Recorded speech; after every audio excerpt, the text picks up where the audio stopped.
Bonjour. Aujourd'hui, cette petite intégrale sympathique à calculer, à savoir l'intégrale de 0 à 1 de 1 sur x plus 1 facteur de x plus 2 dx. Vous pouvez vous donner, alors si vous êtes en terminale, une bonne demi-heure de réflexion et de recherche avant de regarder la correction, et si vous êtes en première année et que vous avez fait de l'intégration un peu, allez, un quart d'heure, ça tombe à un quart d'heure. Correction. Alors, comment on calcule un truc pareil? Bon, on va commencer par, si on est en terminale et qu'on est un peu au début du chapitre intégration, c'est un exo un peu corsé quand même pour un début de chapitre, mais commencer par dire que la fonction qui a x, donc f qui a x associe 1 sur x plus 1 facteur de x plus 2, eh bien continue sur le segment 0,1. Tout va bien, c'est une fonction rationnelle, autrement dit un quotient de polynôme, de fonction polynomiale, définie sur 0,1, donc elle est même dérivable sur 0,1, donc continue sur 0. Ok, donc ça définit bien cette intégrale.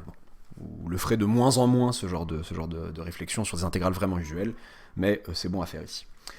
Ok, comment j'intègre ça? Donc il faudrait savoir primitiver une chose pareille. 1 sur x plus 1 facteur de x plus 2. Bon.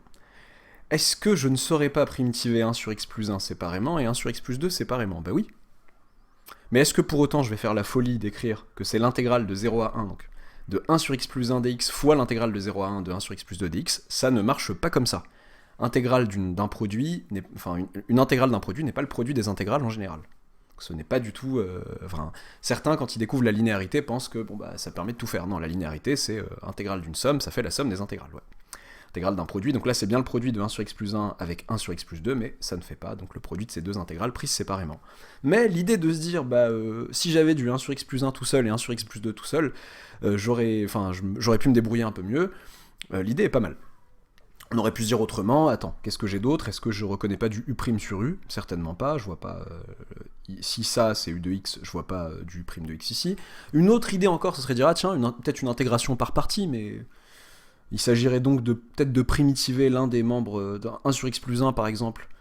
Ça ferait apparaître du ln et dériver du 1 sur x plus 2 et ça serait moche quoi, il y aurait du carré en bas, donc on va pas trop comment se débrouiller.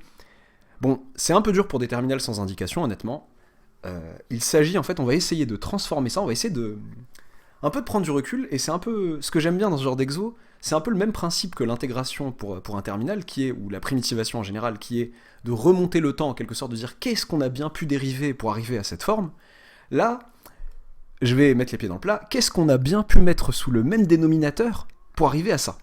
Peut-être que ceci est le fruit d'une mise sous le même dénominateur de deux fractions séparées, de deux fractions séparées qui contiendraient l'une du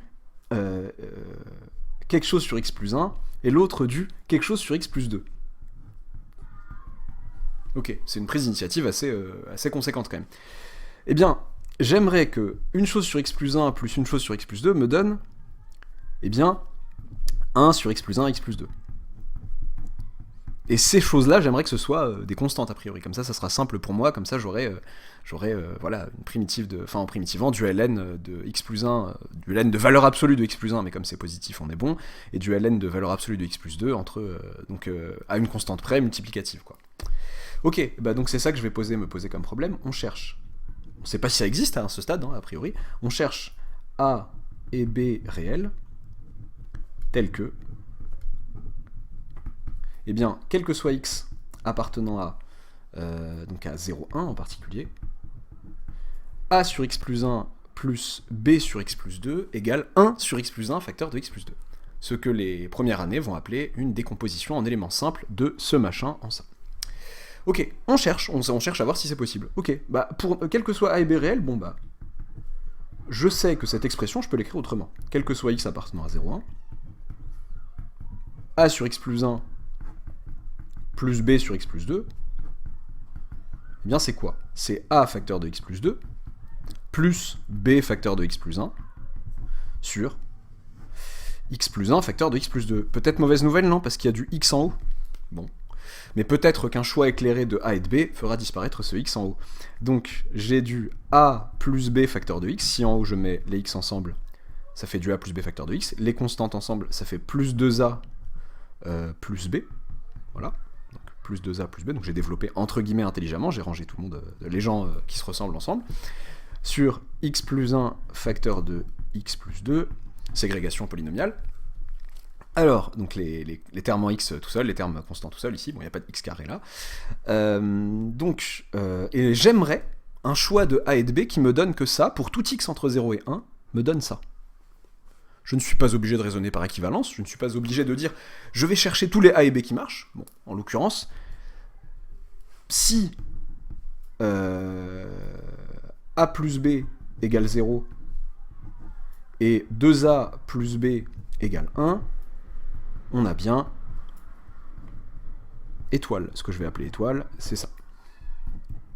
En l'occurrence, c'est une équivalence parce qu'il faut dire que pour tout x entre 0 et 1, ceci égale cela, ça équivaut à dire que, donc en multipliant par x plus 1, x plus 2, j'obtiens que le numérateur est égal à ça pour tout x entre 0 et 1, donc que cette fonction affine est égale à une fonction affine constante sur 0, 1, qui est la fonction qui a x associe 1, et donc deux fonctions affines sont égales si et seulement si leur coefficient, le coefficient directeur et leurs données à l'origine sont égales, donc a plus b va être égal à 0, qui est le coefficient directeur de la fonction affine qui a x associe 1, et 2a plus b va être égal à 1, du coup, voilà. Mais j'ai pas besoin de rentrer dans ce genre de détails pour les terminales en tout cas, et même pour les autres, là à ce stade, je cherche a et b réels qui conviennent. Personne ne m'impose de préciser que c'est les seuls. Si j'ai ça en particulier, ça, et j'ai bien ce qu'il me faut. Et en particulier, ce système-là, je sais le résoudre. Qu'est-ce que ça veut dire que a plus b égale 0 et 2a plus b égale 1 ? Ça équivaut à dire, on va résoudre ça rapidement, on peut résoudre ça par combinaison ou par substitution. Donc par substitution, la plupart des gens préfèrent ça, la plupart des élèves préfèrent ça, bon bah on écrit b en fonction de a et après on remplace dans la deuxième équation. Ce que je vais faire là ici, c'est pour faire le malin un peu, c'est de faire ligne 2 moins ligne 1 par combinaison, quoi, du coup. Donc si je fais ligne 2 moins ligne 1, ça fait 2a moins a, il reste plus que a, il n'y a plus b, donc a égale 1, et du coup, dans la première ligne que je laisse telle quelle, bon, enfin, a plus b égale 0, bah, ça fait donc b égale moins a, et donc b égale moins 1 du coup. Donc, je vais préciser, égale moins 1. Ok, on a donc que, quel que soit x appartenant à 0, 1, f de x, donc, la fonction f c'est la fonction qui a x associe 1 sur x plus 1 facteur de x plus 2, je rappelle, et bien f de x égale 1 sur x plus 1 moins 1 sur x plus 2. Et oui, et on peut revérifier si on n'est pas sûr de soi. X plus 2 moins x plus 1, ça fait bien 1 sur le produit de x plus 1 et de x plus 2. Ok, bah ça c'est cool.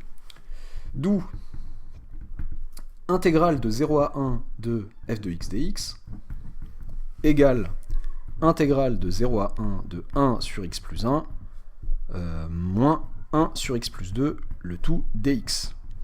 Petite parenthèse de convenance ici si on veut. Ok, bah ça je sais primitiver. Pas besoin, je peux jouer de la linéarité de l'intégrale de l'intégration de l'intégrale pour primitiver, enfin pour dire que c'est l'intégrale de 1 sur x plus 1 dx moins l'intégrale de, enfin intégrale de 0 à 1 de 1 sur x plus 1 dx moins l'intégrale de 0 à 1 de 1 sur x plus 2 dx et de calculer les intégrales séparément. Ça a pas grand intérêt ici puisque je sais primitiver ça automatiquement. Ça me fait entre crochets, qu'est-ce que tu fais là toi ? Ça fait ln de, donc, et on est content parce que bah, y a des 1 en haut, donc si ça avait été 3, j'aurais mis 3 ln de machin, ln de valeur absolue de x plus 1, je fais du zèle avec les valeurs absolues, moins ln de valeur absolue de x plus 2, pris entre 0 et 1. Je fais du zèle avec les valeurs absolues, là ça se passe plutôt bien, je vais mettre en suggestion à l'écran un exo où ça se passe pas si bien, si on oublie les valeurs absolues. Et ça me fait donc je calcule ça, donc ça fait ln de x plus 1 moins ln de x plus 2 en réalité sur cet intervalle, parce que x plus 1 et x plus 2 sont positifs sur cet intervalle, on a dit, et donc ça me fait, si je calcule ça tranquillement, ça me fait ln de 1 plus 1, donc ln de 2, moins ln de 1 plus 2, donc moins ln de 3, ok, moins,